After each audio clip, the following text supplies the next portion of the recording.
সুন্দরভাবে Indian flag উঠছে। Welcome to Andaman. কি পৌঁছে গেলাম না? অন্ধকারের মধ্য দিয়ে আমরা কিন্তু ল্যান্ডিং করে ফেললাম। ভিডিওটা মোটামুটি শেষ পর্যন্ত দেখার চেষ্টা করো, অনেক কিছুই দেখতে পাবে। আজকে বেরিয়ে গেছি এক নতুন সফরের উদ্দেশ্যে। হ্যাঁ, সফরটা একটু দূর হবে, তারপরে বলছি যে আপনারা ভিডিওটা অবশ্যই শেষ অবধি দেখবেন। আর আমার সাথে থাকবে এই 5-6 দিনের জন্য আমাদের সৌমেনদা।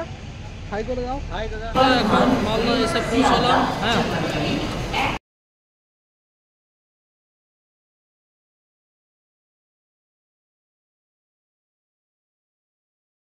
মালদা ছাড়তে ছাড়তেই আমাদের লাঞ্চ চলে এসছে।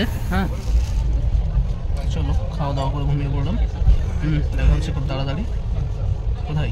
শিয়ালদা।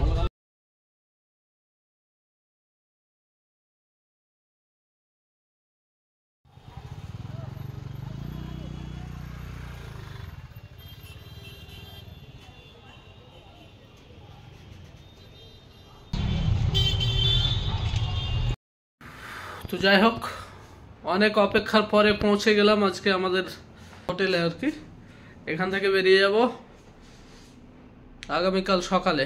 হ্যাঁ, 6 hours later আমরা পৌঁছে গেলাম নেতাজি সুভাষচন্দ্র বোস ইন্টারন্যাশনাল এয়ারপোর্ট। হ্যাঁ, তো আজকে এখান থেকেই আমাদের ফ্লাইট আছে। ঠিক আছে, আমরা যাব এখান থেকে কোথায়? আন্দামান। নেতাজি সুভাষচন্দ্র বোস ইন্টারন্যাশনাল এয়ারপোর্টের আউটডোর,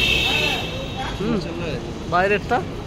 যাই হোক, আমাদের টিম চলে যাচ্ছে, আমাদেরও যেতে হবে। আমাদের এখানে সবাই গিয়ে লাইনে লেগে গেছে।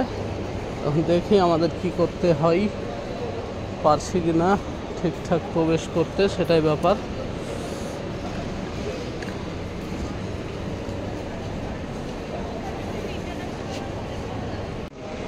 তো ফাইনালি আমরা টিকিট পেয়ে গেলাম হাতে। হ্যাঁ, মানে বোর্ডিং পাস করলাম। আর দেখতে পাচ্ছেন, দেখি আর কতক্ষণ ওয়েট করতে হয়, তারপরেই কিন্তু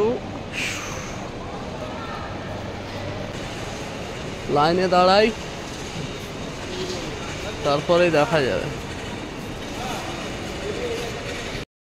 ফাইনালি সব কিছু কমপ্লিট করে আমরা এখন অপেক্ষা করছি ফ্লাইটের জন্য। 1 ঘন্টা 1.5 ঘন্টার মতো বসতে হবে, তাই তো নাকি? 1-1.5 ঘন্টার আগে কোনো গতি নেই, তাই না? তো কেমন লাগছে? অনেক ভালো লাগছে না? চলো ঠিক আছে, এরকম এনজয় করতে করতে আমরা কিন্তু ঠিক পৌঁছে যাব। ওখানে আছে আমাদের অনেকেই। 1 hour later এই মুহূর্তে আমরা যাবো বাসে চললাম। দেখো এদিকে, রেডি টু ফ্লাই নাকি? মানে একেবারে বেরিয়ে যাবো আমরা।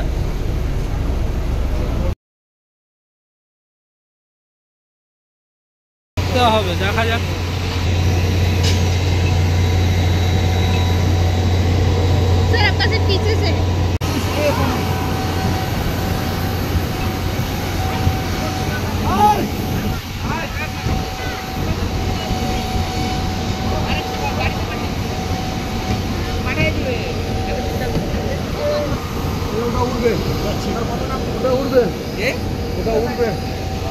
এখানে দাঁড়াব।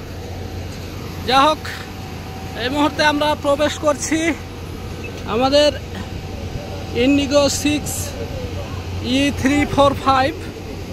হ্যাঁ, 6E345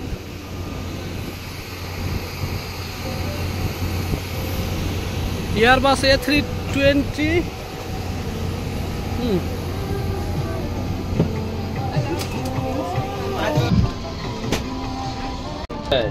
একটা সুখবর যে আজকে আমি আমার প্রথম জার্নিতে উইন্ডো সিট পেয়ে গেছি। হ্যাঁ, তো চলেন।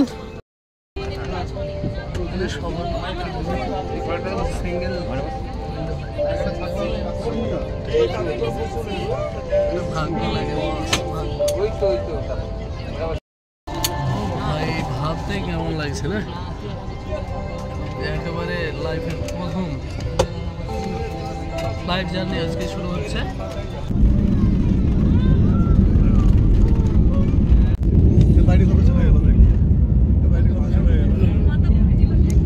ভাই কলকাতা এরকম কি বলবো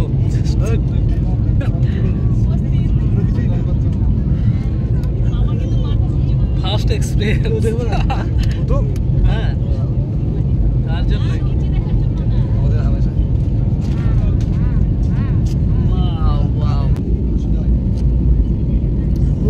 জাস্ট মেঘগুলো কাছে অসাধারণ হ্যাঁ মেঘ পেয়ে গেছে ওয়াও মেঘে ঢেকে যাচ্ছে হ্যাঁ উপর দিয়ে যাবে দেখুন অন্ধকার হয়ে যাচ্ছে একেবারে মেঘের উপরে আমরা এখন কিন্তু মেঘের উপরে এখনো উপরে উঠছে কিন্তু এখনো স্টেবল হয়নি হ্যাঁ নিচে জমিন খুব সুন্দরভাবে দেখা যাচ্ছে তার মেঘের উপরে তাই তো এখনো এরকমই আছে মানে স্টেবল হয়নি এখনো মানে উঠতেই আছে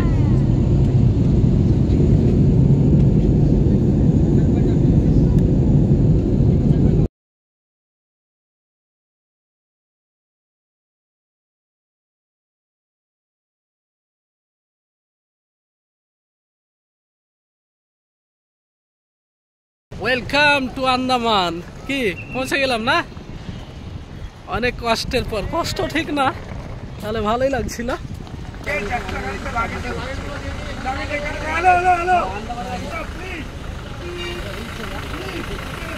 ঠিক আছে যাই হোক প্রচুর রেস্ট্রিক্টেড একটা এরিয়া ছিল আমরা সেটাকে ক্রস করে এখন জাস্ট গাড়ির দিকে এগোচ্ছি